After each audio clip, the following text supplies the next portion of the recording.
I am a mother of 5. I really didn't see myself being able to go back to school. There was a lot of self-doubt. Cost of higher education, that was a big hurdle for me. Once I found Amazon and all their free education programs, I was hooked. Amazon's footing the bill for it, so we're gonna take advantage. I'm able to work towards a degree in computer and electrical engineering. Network engineering. Environmental engineering. It makes me feel confident I can get to the next level. I feel like the sky's the limit.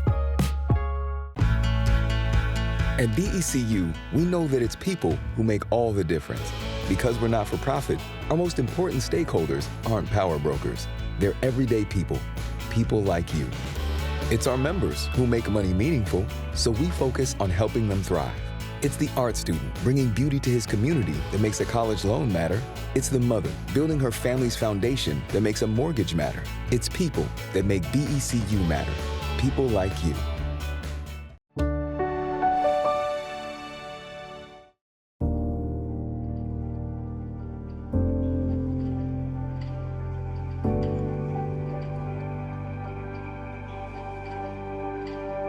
And now, the Cascade PBS Ideas Festival, featuring journalists, newsmakers, and innovators from around the country in conversation about the issues making headlines. Thank you for joining us for Open to Debate with Nadine Strossen and Brandi Kruse, moderated by Nick Gillespie. Before we begin, a special thank you to our founding sponsor, the Killinger Foundation, and our host sponsor, Amazon. Lastly, events like this one are possible because of the incredible support of our members. Thank you. Hello, everyone. Welcome to the Cascade PBS Ideas Festival.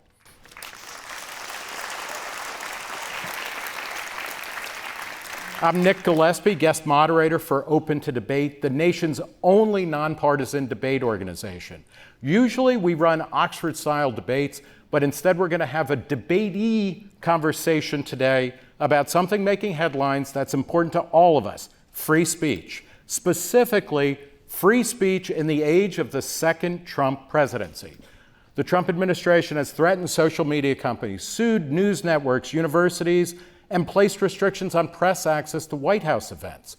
Trust in the media has hit historic lows, and as a libertarian journalist for Reason Magazine, I take part of the blame for that. I've also got my own takes on everything we're talking about, but my job today is to moderate today's speakers on these topics. So please help me in welcoming our speakers, Brandi Kruse and Nadine Strossen.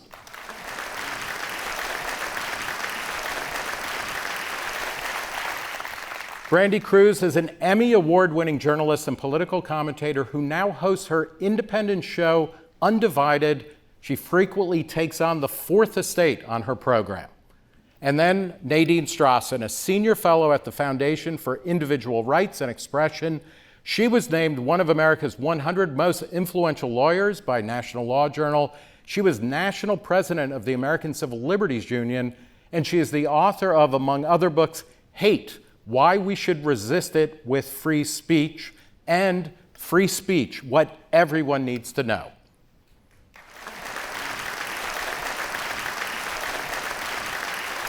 All right, so let's get this going by Brandi. I'll go to you first.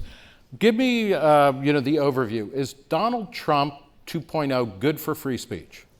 Donald Trump is a god among men. He's never done anything wrong. I'm going to praise him profusely, and I'm sure everyone in this crowd loves him.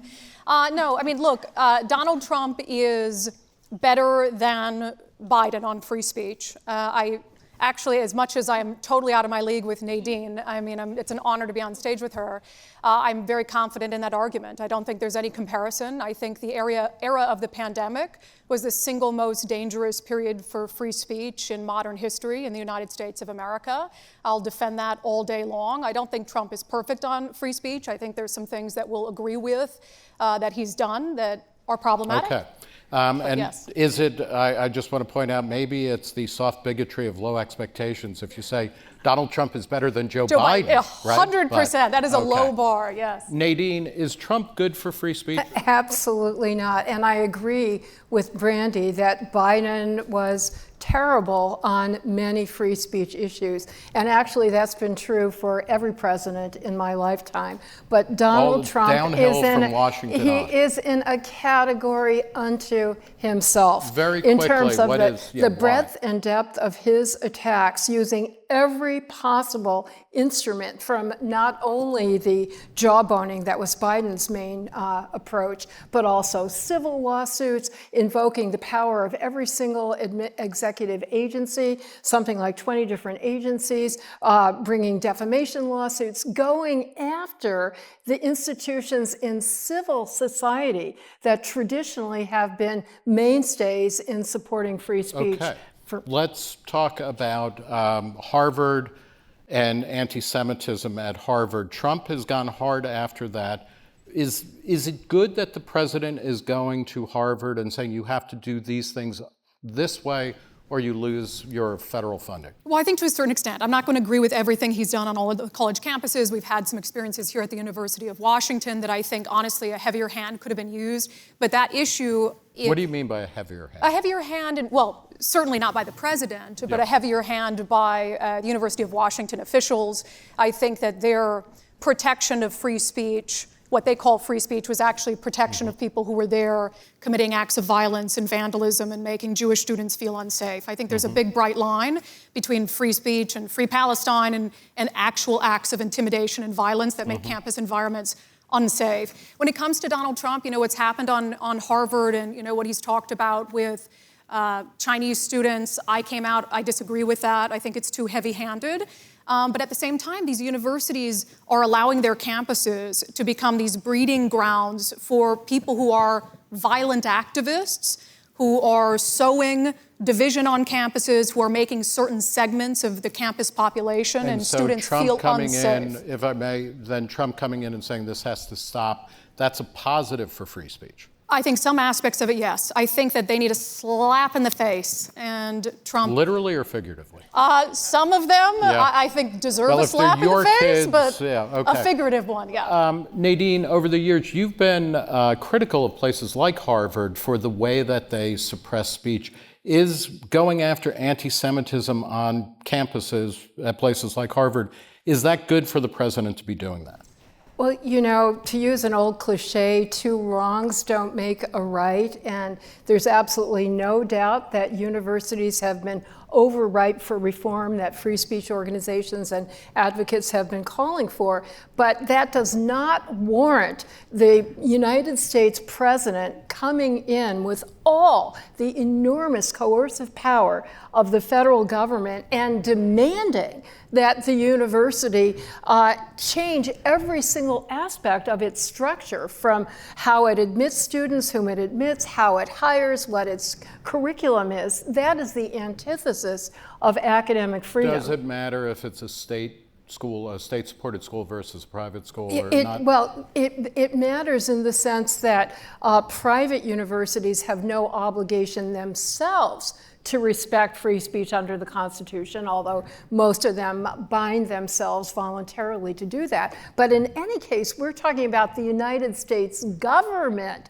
imposing restrictions on what can be said, what can be taught, what cannot be taught. That violates the First Amendment, whether it's done toward private institutions or public universities. And if I can just disagree a little bit, it's that sort of two wrongs don't make a right. And one of the big reasons that I wanted to be here... We're talking a totally different 100% game, produce a right. One of the big reasons I wanted to be here in front of this particular crowd... a good-looking crowd, good-looking crowd, beautiful yes. crowd. They But smell nice, too. a group of people that probably I don't reach as much with my content is the hypocrisy angle of it. The left is dripping with hypocrisy over the free speech issue. Not Nadine, because of course she's perfect and she's been pretty morally consistent on this for a very long time.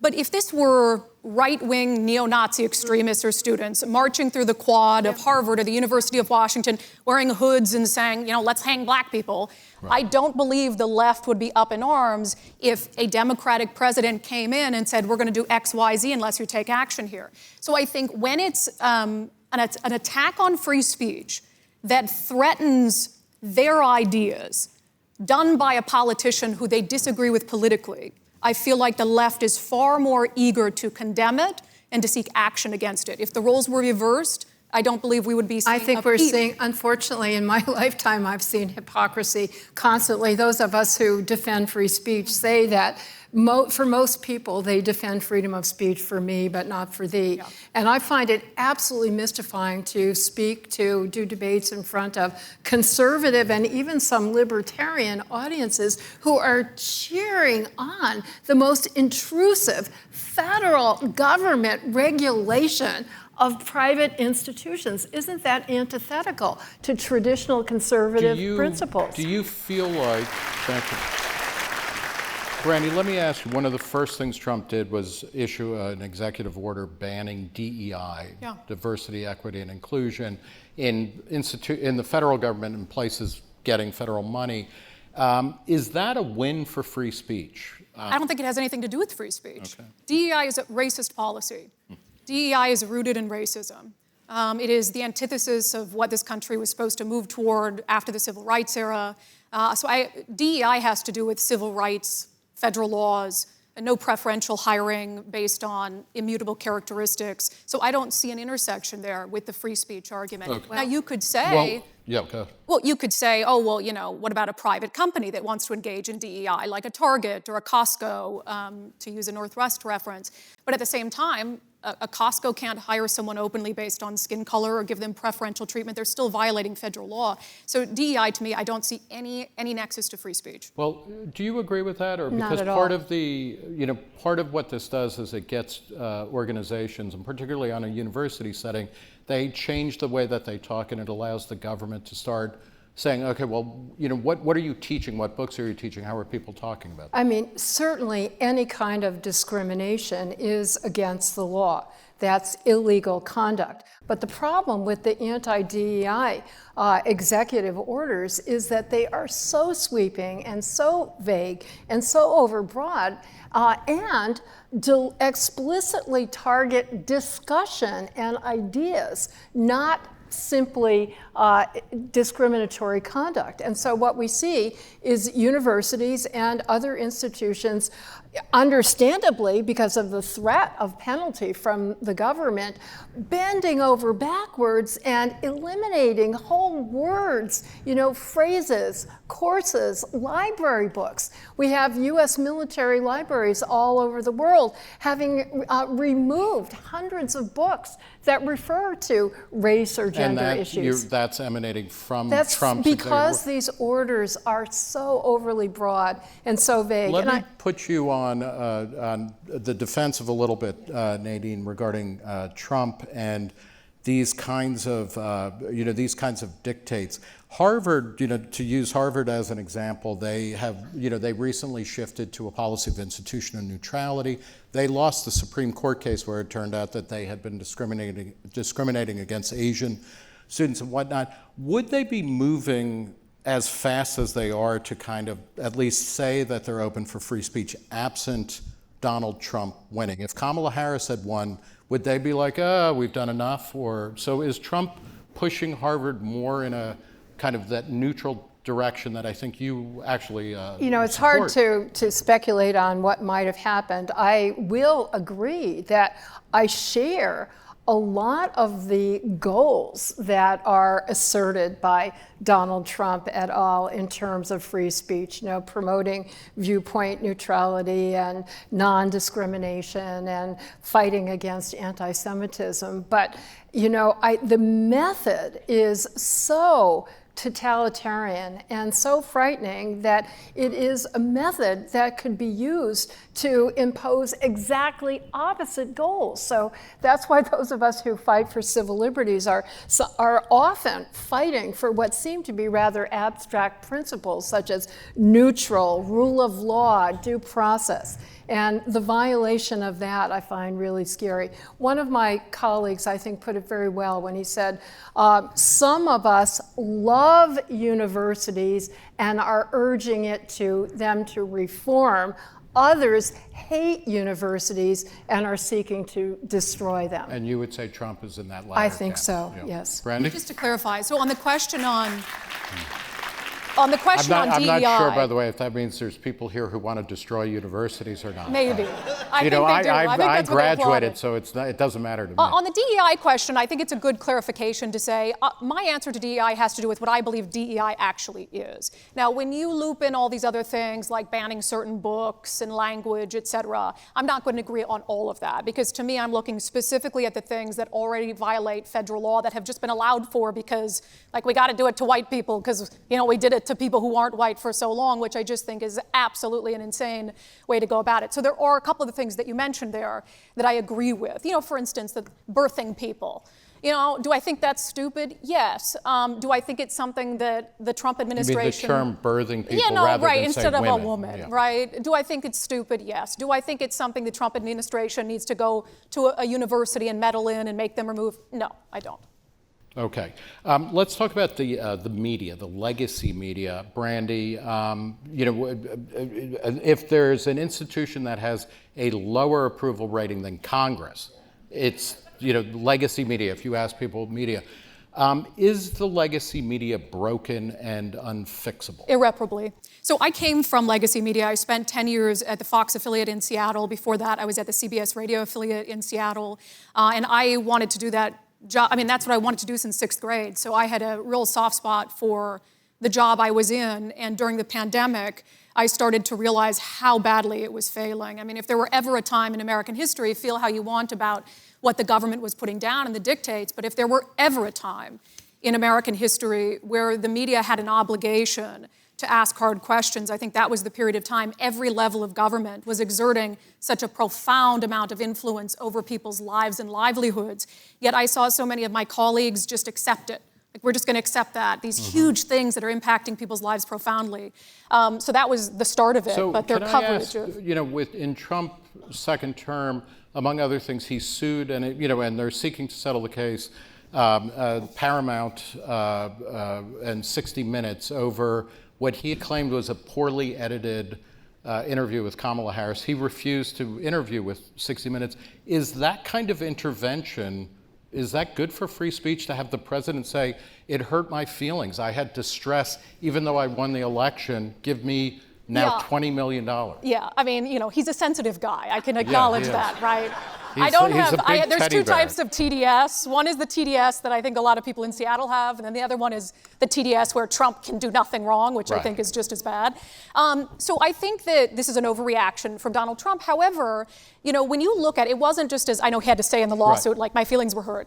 It was much more complex than that, though, because one of Kamala Harris's chief failings as a candidate and as a politician is her inability to string a sentence together cohesively. And what 60 Minutes did, you laugh, but it's true, they wouldn't have had to edit her interview down so much had she been able to string a sentence together. So I think what they did in the lead up to the election was it's a common practice. We edit interviews all the time. Yeah. But the way that they did it made her chief shortcoming look like it didn't exist. That's the First Amendment. Right. No, what I'm saying is, I think he shouldn't. I don't think he had to sue over it.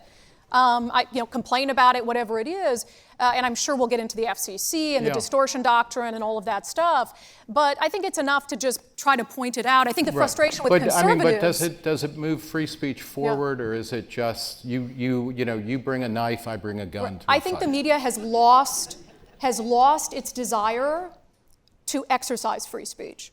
Brandi, you were talking about hypocrisy. Yeah. This is the ultimate hypocrisy. For Trump to have complained, and I supported the complaint that the Biden administration was putting too much pressure behind the scenes on social media company to say certain things and not to say certain things. But the Trump administration and Donald Trump himself, plus his FCC and FTC and other agencies, are front and center explicitly using every possible legal tool, government regulation, civil lawsuits. Let me ask you this, though, Nadine. Would you rather have a president, and again, we're both going to agree that both of these things are bad, but it shocks me that you actually think the Biden administration was better on free speech. No, I said somewhat less bad. Somewhat less bad. Just as an example, may I? As an example, the Hunter Biden laptop story, cue the size, whatever it is. The Hunter Biden laptop story, that was so suppressed at the urging of the Biden administration that you couldn't even share a link to it via a DM on X to your friends. That's terrible, but what Trump is doing, he's trying to silence every media outlet, Right. social media as well as the traditional legacy media, not only by the direct lawsuits and the direct agency threats, but also by intimidating all of the other media. Let me make my point. Would you rather have a president who silences a story to the point that it doesn't even get out to the American populace? Or is it worse to have a president who sues about a story that did get out after the fact? Yes, but they're having exactly the same They're both bad. chilling effect. They're Can both make I, no just to follow up Yeah. and keep you on the hot seat a little bit, Nadine, Joe Biden signed a law that was passed by Congress saying to the company that owns TikTok, you have to sell that. Yeah. And we'll get to a question of what do we do next, but is Trump actually worse than Joe Biden when Biden signs off on saying, here is a company, a social media platform, and you have to divest? Yeah, I thought that law was terrible. It was supported broadly across the political spectrum. I think there's so I like the end result that Trump is not letting the law go into effect. But again, the method by which he is doing that, by ignoring a duly passed congressional statute that was signed by the President of the United States, just ignoring it, that is so dangerous to the rule of law and creating a precedent that can be used to silence speech. And let me push a little bit on that. The Federal Trade Commission, the head of it is Andrew Ferguson, and he has opened up comments on potentially illegal content moderation policies on social media. How, and you can say, what, Joe Biden was terrible, and Joe Biden pushed to have the Hunter Hunter Biden laptop story get suppressed and all of that, and that's all true. Yeah. But how is it good for free speech if the FTC, which has really nothing to do with free speech, is starting to, suggest to social media companies, like, that's a great platform you have here, but, you're not doing the things I want you to be doing. I don't think it's good. I don't agree with that. I don't think it's good. I think one of the things you said, potentially, you used the word potentially. Potentially and you talked illegal. about the chilling effect. Yeah. And those are two things that I think are important when we look at this, and I hope you'll consider this in earnest despite your feelings about Donald Trump. You're saying that Donald Trump's, targeted lawsuit at Paramount for the 60 just Minutes. one example. Right, no, I know. Many. And one also example, ABC, which and settled, right? Yeah, the accusation that he's, it's having a chilling effect across the board. So it's this idea that because of a couple actions, he's chilling people's free speech, like they're not brave enough to continue on with their free speech. Whereas you have Biden, who didn't just chill it, he squashed it. So one is a direct result of a president squashing free speech directly before it can even exist. And the other one, which again is bad, but the idea that it's worse to scare the media outlets so they feel like, I can't print this because he might sue us. I don't even see a comparison. Well, I don't see two things on the same Brandi, plane. I don't cede that point to you, but it is only one of many instruments that Donald Trump has used, including something like a couple of dozen executive orders that are directly coercing speakers and institutions and silencing them. Which has resulted in many, many rulings by federal court judges, some of whom were appointed by Donald Trump himself. So we can't talk about, just woke Obama judges. To tie it back to a question about the legacy media, and we'll all have vaguely or somewhat different definitions of that. Is there anything that the legacy media can do to bump its approval ratings up into the high single digits?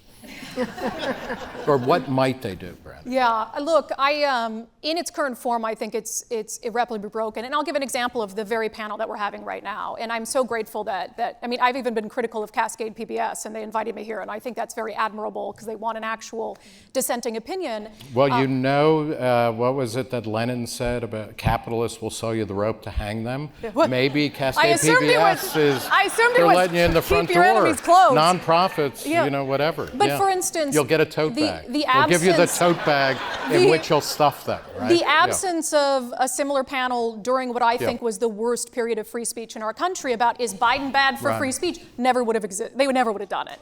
But now it's Trump, and it's like, well, now is Trump bad? And now I've got to sit here and we've got to talk about how bad Trump is, and we want to move past, leapfrog over the 4 worst years for free speech, I think, certainly in my lifetime.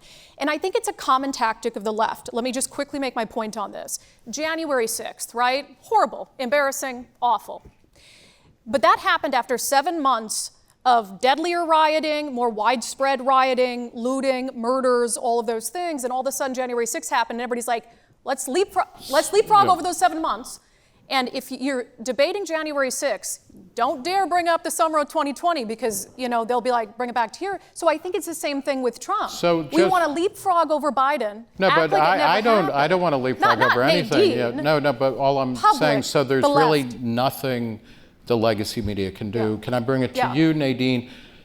Because you have more faith, or I think you believe that older legacy institutions have some value, and that it would be good if we kind of revive them. Well, is there anything that the legacy media can do? Well, I do think that media in general are incredibly important, singled out in the First Amendment itself, which expressly protects not only freedom of speech, but also freedom of the press. And the word, the fourth estate, is often used to refer to the media in addition to the 3 branches of government, which check and balance each other, that the fourth estate has a really essential role in our democracy to be the watchdog, especially when the other branches of government are falling down on the we job. all agree with that. What is there one thing that legacy media, like should CBS or ABC, should they settle with Trump, or should they give him the middle finger and say, you know what, we're delivering the news the way we see it? I wish that institutions, including the media, including universities, would resist, would exercise First Amendment rights, despite the clear risk. But I also think that capitulating to Trump is more than risky. It's a proven danger. Columbia tried that, and obviously it failed. Oh, and it's fascinating when you look at the inauguration, Tim Cook, who Trump likes to call Tim Apple, because it's quicker, was there, and it doesn't look like the tariff stuff is going there. So that's a question, you think you capitulate, you buy off the mob, you buy off Donald Trump, and then they come back and take a little bit more. Exactly, you just incentivize the bully to come back for more. And to answer your question, I got onto a rant about, January 6th. Introspection. I think that the media still, like the Hunter Biden laptop story, the New York Times moved on once it was proven to be true and just acted like all along. They had reported on it as truth, and they never really apologized to their readers or the American people. I know Jake Tapper is here today, and I've actually admired Jake Tapper, but he made a huge blunder. I mean, he actively pushed back against the narrative of Joe Biden's very clear mental decline, like he needed someone to confirm it for him, and now he's written a book about it, and he's apologized a little bit, but I think a little more contrition from the media about, hey, we got this wrong on COVID, we were wrong about this, we were wrong about this, would go a long way. All right. I want to thank Brandi Kruse, Nadine Strossen. Thank you all in the audience, and for those of you watching at home or listening to this podcast, for being part of this important conversation and for taking part in the Cascade PBS Ideas Festival.